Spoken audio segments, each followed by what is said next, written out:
আসসালামু আলাইকুম। অনেক অনেক দিন পর নতুন একটি ব্লগ নিয়ে চলে আসলাম। আসলে আমরা দুইজন অনেক দিন পর একটু ঘুরতে বের হয়েছি নিজেদের মতো করে। আসলে আমার হাজব্যান্ডের কাজের ব্যস্ততার জন্য এভাবে সময় বের করা হয়নি। তো যেহেতু মাঝে একদিন ছুটি পেয়েছিল তাই আমরা বের হয়ে গিয়েছিলাম। তো আমরা চলে গেছিলাম নাহার গার্ডেনে। নাহার গার্ডেন হচ্ছে নবাবগঞ্জ উপজেলায় বড়রাজপাড়ায় অবস্থিত। তো হচ্ছে কি, যারা একটু খোলামেলা পরিবেশে হাঁটতে চান, ফ্যামিলি নিয়ে ঘুরতে চান, তাদের জন্য এটা বেস্ট জায়গা। এখানে আমি ফার্স্ট টাইম গেছিলাম, তো ঘুরতে আমার অনেক ভালোই লাগছিলো আর আমার রিফ্রেশমেন্টেরও একটু দরকার ছিল। তো এখানে যাওয়ার পর আমরা একটু বোটে উঠছিলাম। এখানে বোটের ব্যবস্থাও আছে, আপনারা চাইলে বোটে ঘুরতে পারেন। এখানে ঘন্টা প্রতি হিসাব করে হচ্ছে কি আপনাকে পেমেন্ট করতে হবে। তো ঘন্টা প্রতি হিসাব করে আপনি যতক্ষণ চান ততক্ষণ পর্যন্ত আপনি ঘুরতে পারেন। তারপর এখানে ছোট একটা সুইমিং পুলও আছে ভিতরে, আর সেফ সুইমিং পুল। এখানে বাইরে থেকে কিছু দেখা যাবে না এরকম আর কি। মেয়েদের জন্য আলাদা, মেয়েদের জন্য জায়গাটা সেফ বলা যায় আমার মতে। তো ফ্যামিলি নিয়ে যারা পিকনিক করতে চান তারা ইজিলি এখানে আসতে পারেন। আর ভিতরে খাবার দাবারের ব্যবস্থা আছে। টিকিট মাত্র 20 টাকা। তো 20 টাকা দিয়ে আপনারা চাইলে এখানে বিকালে হাঁটতে পারেন কিংবা সকালবেলা হাঁটতে পারেন। আর অনেক বড় জায়গা, আপনারা নিশ্চয়ই দেখতে পারতেছেন। আর আমরা তো বিকালের দিকে বের হয়েছিলাম, আর বৃষ্টিও পড়তেছিল। তো বিকাল হইতে হইতে আমরা প্রায় সন্ধ্যা পর্যন্ত এখানে ঘুরছিলাম।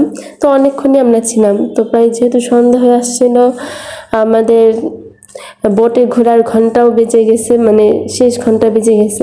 তো আমরা মামার কাছে চলে যাচ্ছিলাম যে বোটটা রেখে হচ্ছে কি আমরা এখান থেকে চলে যাব। আর এটা হচ্ছে নাহার গার্ডেন হচ্ছে আপনার সকাল থেকে সন্ধ্যা পর্যন্ত খোলা থাকে, সন্ধ্যা পরে বন্ধ হয়ে যায়। তো আমরা বোটে অনেক এনজয় করছি। আর আসলে প্রিয় মানুষের সাথে সময় কাটালে সময় যে কোন দিক দিয়ে চলে যায় আসলে বোঝাই যায় না। সন্ধ্যার সময়টা অনেক ভালো লাগছে, আর আমার অনেক ঠান্ডা লাগছে, তো এই জন্য আমার ফার্স্ট এরকম আসতেছে। আমি আগেই সরি বলতেছি। তো সেখানে ঘোরাঘুরি শেষ করে আমরা চলে গেছিলাম চা বাড়িতে। যেহেতু অনেক দিন পর আমরা বের হয়েছিলাম, তো ভাবলাম যে একটু নিজেদের মতো একটু টাইম নিয়ে একটু ঘোরাঘুরি করি।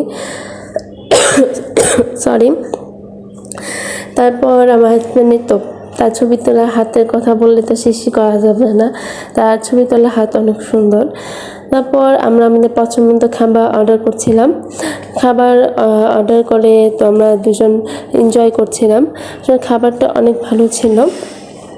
আমরা হচ্ছে কি বারবিকিউ চিকেন উইথ হচ্ছে ফ্রেঞ্চ ফ্রাই অর্ডার করছিলাম, এরপর শাহি পাউডার। তারপর আমরা একটু স্যুপ হাফ হচ্ছে থাই স্যুপ অর্ডার করছিলাম।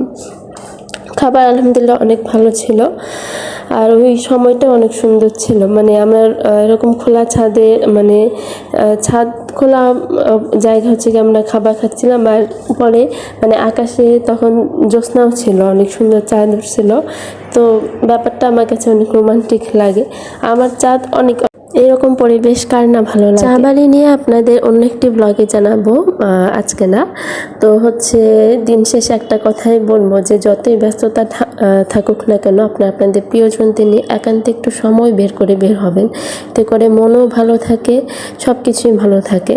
তো এই নিয়ে কথা বলে শেষ করলাম। আল্লাহ হাফেজ। আপনাদের প্রিয় মানুষদের নিয়ে ভালো থাকেন, ভালো সময় কাটান, সুন্দর সময় কাটান।